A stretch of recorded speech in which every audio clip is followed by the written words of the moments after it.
We are ready for Coach Kerr. Name and affiliation, please. Coach, it's Leonardo Torres from Peru. Hope you're well. Coach, Steph comes from a great game with 32 points. How to maintain the level against a great defender like Jimmy Butler? Well, Miami's always tough to play. They're always a great defensive team, so we just have to execute.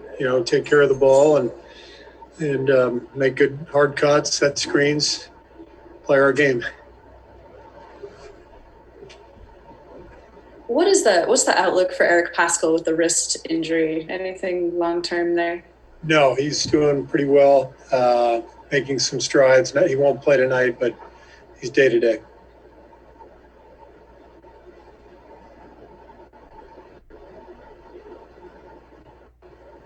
Coach, Steph's good. Hi, Nick. What'd you say? Steph's good. Steph. Yeah, Steph is good. Really good.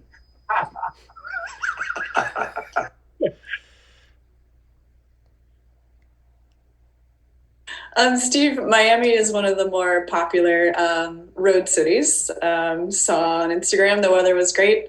How is it enjoying Miami during a COVID season? Well, the pool was great today. I can tell you that. It was nice to get a little sunshine. I didn't leave my hotel room last night, so we'll still play it safe. But this is always one of the best cities to come to on the tour for sure.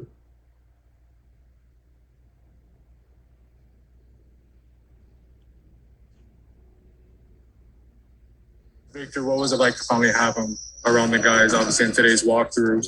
And will the plan be to start him tonight, or will he be playing off the bench? I'll let you know when I turn in my card who I'm starting tonight. But obviously, it was great having him with the group. It was delayed, a handful of days. He's really been anticipating this. The guys, have been looking forward to getting him into the mix. And this has, been par for the course this season. A lot of. From this perspective, what I mean is, he did not a lot of prep time. So we were able to go through some film sessions with him, some individual workouts, and then a team walkthrough today, and then boom, hey, let's get out there and play. The great thing about it is that he's been playing, this season all year long, and his best month, I think in 2 years was the month of March. So he's been trending in the right direction. We're just looking forward to getting him out there with us. Next, we have Colin with CBSSports.com. Hey, Coach. Colin Ward heading over to CBS Sports. Victor said that you guys sent him a lot of film to watch. I'm just wondering, from your perspective, do you watch film on him before he comes in to kind of see, how he'll fit into what you do? And also kind of what's the balance moving forward of bringing him into your system, but making sure that you do put him in positions that he wants to be in? Yeah, I think there will be, a natural adjustment period. We want him to feel like he can be himself as much as possible. And then we'll try to incorporate his strengths. We need what he does well on both ends of the court. We need that, to become who we want to become as a team. And yes, of course, we watch film, to see how we can best utilize his strengths. We already have had a good feeling about him just competing against him, the last several years. So I think he just really fits, and it's coming at a time that's really good, we think, right now. Thanks, Coach. All right, Coach, that's it. Thank you. Thank you. Did he suffer a setback last night, or is it just a matter of a back-to-back and just trying to be cautious with the injury? No, not at all. He did not suffer a setback.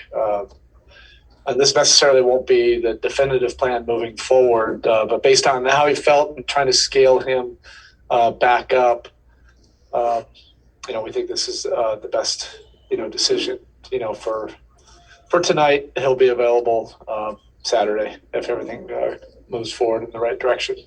All right, next we have Ira Wonderman. Erik, I see Kendrick out there shooting. Is he playing tonight? As long as everything goes well with this workout,